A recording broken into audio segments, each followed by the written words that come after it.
समय का सौदागर। भाग अनमोल घड़ी। रामपुर नाम के छोटे से गांव में एक घड़ी साज हुआ करता था जिसका नाम था कृष्णलाल। वह पुरानी घड़ियों की मरम्मत करता और उनके अंदर छिपे समय के राज को समझने की कोशिश करता। उसकी दुकान के बाहर लिखा था, समय की मरम्मत यहाँ होती है।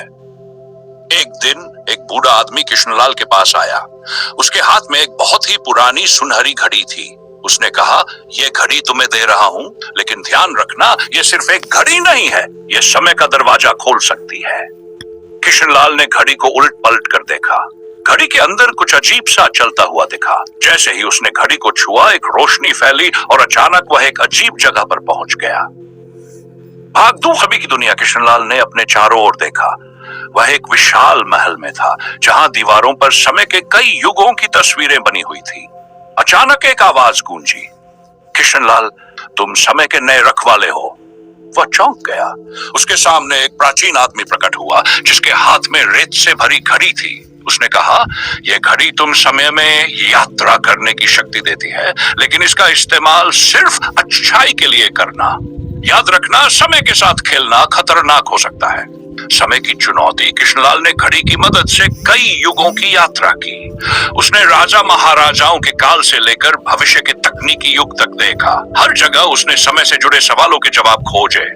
लेकिन एक दिन उसका सामना एक खतरनाक व्यक्ति से हुआ, जिसका नाम था रुद्र। रुद्र को भी समय में यात्रा करने की शक्ति थी, लेकिन उसने इस शक्ति का इस्तेमाल स्वार्थ और विनाश के लिए किया। उसने कृष्णलाल को चुनौती दी, यदि तुम समय के असली रखवाले हो तो साबित करो, मुझे हराकर दिखाओ खाट। समय की दौड़। रुद्र ने एक चाल चली। उसने भविष्य में जाकर एक ऐसी मशीन बना ली जो पूरे समय को नियंत्रित कर सकती थी। कृष्णलाल को समझ में आ गया कि यदि उसने रुद्र को नहीं रोका तो सब कुछ नष्ट हो जाएगा। कृष्णलाल ने अपनी बुद्धिमानी और घड़ी की शक्ति का उपयोग करते हुए एक ऐसा जाल बिछाया जिससे रुद्र फंस गया। लेकिन इसमें एक शर्त थी, कृष्णलाल को अपना सारा समय त्यागना पड़ा। समय का बलिदान। कृष्णलाल ने समय को बचाने के लिए अपनी घड़ी रुद्र के साथ महल में बंद कर दी। महल और घड़ी दोनों समय की दुनिया में हमेशा के लिए खो गए।